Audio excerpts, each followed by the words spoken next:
سب اس اجلاس عام میں آنے کے مقصد کو اچھی طرح سے جانتے ہیں. اس اجلاس کے انعقاد کے اغراض و مقاصد سے بھی آپ اچھی طرح واقف ہیں. میں اس موقع پر 2-3 اہم باتوں کی طرف آپ کی توجہ مبذول کرانا چاہتا ہوں.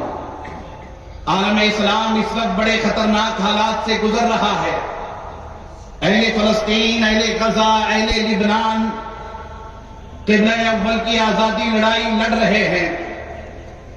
حضرات گرامی، آپ کو پتا ہے کہ کتنے بڑے پیمانے پر اہل غزہ، اہل فلسطین اپنے بچوں کی قربانیاں، اپنے نوجوانوں کی قربانیاں، اپنے بزرگوں کی، اپنے عورتوں کی قربانیاں اللہ کی راہ میں پیش کر رہے ہیں.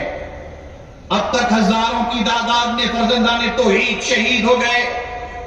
قبلہ اول کی آزادی کی لڑائی لڑنے والوں میں اب تک ہزاروں خواتین، بچے شہید ہو گئے. مگر ہم ان کے جذبہ ایمانی کو سلام کرنا چاہتے ہیں کہ مسلسل اللہ کی راہ میں قربانیاں پیش کر رہے ہیں، جام شہادت نوش کر رہے ہیں. ان کی آبادیاں ویرانے میں تبدیل ہو گئی ہیں، مگر ان کا دینی جذبہ، اسلامی جذبہ اپنی جگہ باقی ہے. کم ہونے کے بجائے بڑھتا چلا جا رہا ہے. اور وہ عالم اسلام کو پیغام دے رہے ہیں، اللہ کی بارگاہ میں عرض کر رہے ہیں، اے اللہ یہ جان تیری دی ہوئی ہے، آج نہیں تو کل مرنا ہے. مگر ہم فخر محسوس کرتے ہیں کہ ہماری جانیں تیرے راہ میں قربان ہو رہی ہیں، ہمیں شہادت کا درجہ مل رہا ہے. ہم اہل فلسطین کی شہادتوں کو سلام کرتے ہیں، مظلوموں کے صبر کو سلام کرتے ہیں، اور ہمیں امید ہی نہیں بلکہ یقین ہے آج نہیں تو کل اللہ تبارک و تعالی قبلہ اول کو آزادی عطا فرمائے گا انشاءاللہ. میرے ساتھ سب مل کر کے دونوں ہاتھوں کو بلند کر کے اللہ اس کے رسول کو گواہ بنا کر کے انشاءاللہ کہیے انشاءاللہ. اللہ تبارک و تعالیٰ اہل فلسطین، اہل غزہ کی قربانیوں کی برکتیں ہمیں بھی عطا فرمائے گا. مگر میں آپ کو بتانا چاہوں گا کہ اس کے پیچھے یہود ہیں، اس کے پیچھے نصارہ ہیں. ایسے ہی ہمارے وطن میں اٹھنے والے ہر فتنے کے پیچھے یہود ہیں، ہر فتنے کے پیچھے نصارہ ہیں.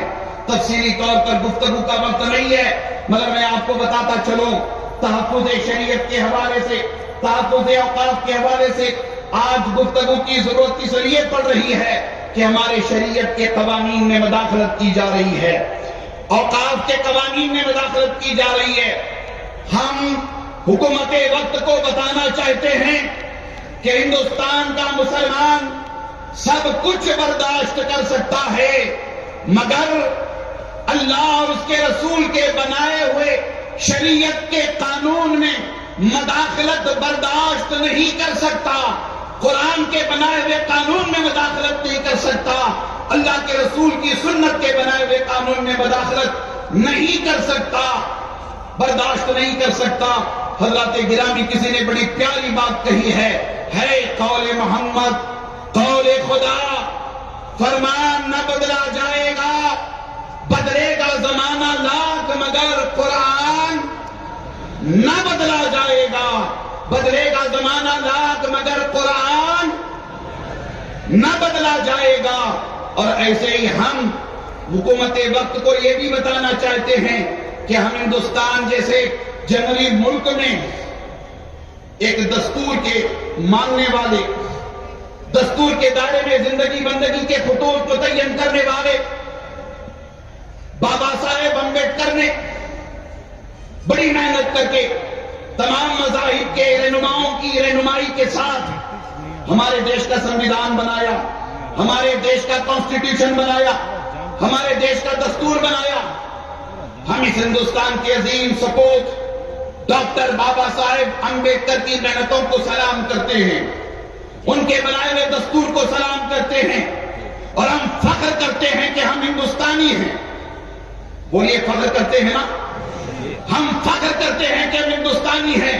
اور یہاں آیا ہوا لاکھوں کا یہ مجمع ببانگ دہل یہ کہتا ہے، سارے جہاں سے اچھا ہندوستان ہمارا، ہم بلبلے ہیں اس کی، یہ گلستاں ہمارا مذہب نہیں سکھاتا آپس میں بیر رکھنا، ہندی ہیں ہم، وطن ہیں ہندوستان ہمارا۔ حضرات گرامی، بابا صاحب امبیڈکر کے بنائے ہوئے سنویدھان میں مداخلت کی کوشش ہو رہی ہے، دستور کو تبدیل کرنے کی کوشش ہو رہی ہے۔ ہم اس ذمہ دار اسٹیٹ سے یہ پیغام دینا چاہتے ہیں کہ ہم شریعت کے قانون میں بھی مداخلت برداشت نہیں کرتے، اور ہم بابا صاحب امبیڈکر کے بنائے ہوئے سنویدھان میں بھی مداخلت برداشت نہیں کرتے۔ ہم شریعت اسلامیہ کے تحفظ کے لیے ہر ممکن قربانی دیں گے، اور بابا صاحب امبیڈکر کے بنائے ہوئے دستور کی حفاظت کے لیے بھی ہر ممکن قربانی دیں گے۔ بابا صاحب امبیڈکر کے بنائے ہوئے دستور ہند کی روشنی میں ہمارے دیش کا اوقاف کا قانون بنا ہے۔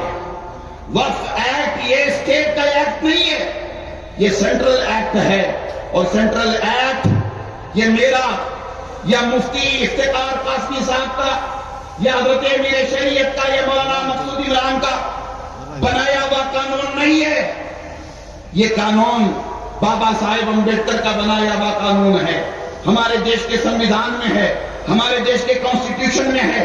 آج اس پر حملہ کرنے کی کوشش کی جا رہی ہے۔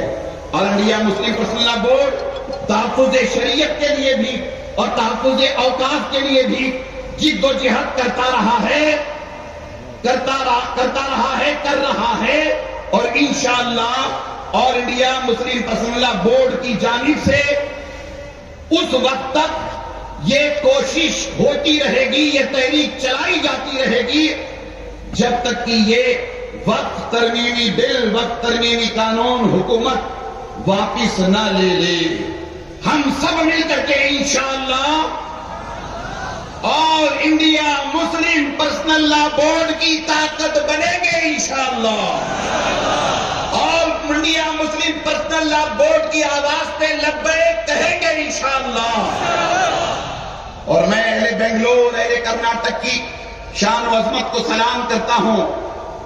آپ حضرات ٹیپو سلطان شہید رحمت اللہ تعالی علیہ کے صوبے کے رہنے بسنے والے ہیں۔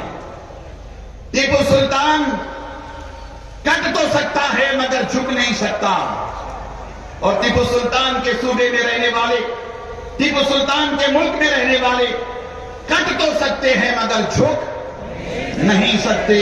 ہم اپنی قسمتوں پہ ناز کرتے ہیں کہ ہم انڈین ہیں، ہم بھارتی ہیں، ہم ہندوستانی ہیں۔ انشاءاللہ آپ حضرات اکابر کے خطابات سماعت کریں گے۔ اللہ تبارک و تعالی نے دین کے طور پر اسلام کو پسند فرمایا ہے۔ اسلام کل بھی باقی تھا، آج بھی باقی ہے، صبح قیامت تک انشاءاللہ تعالی باقی رہے گا، اس لیے کہ اس دین کو زمین پر رہنے والے ہی پسند نہیں کرتے، بلکہ دین کے طور پر اللہ نے اسلام کو پسند فرمایا ہے۔ گنبد خضرا کے تلے آرام فرمانے والے حضور نبی اکرم صلی اللہ تعالی علیہ وآلہ وسلم پر یہ دین مکمل ہوا ہے۔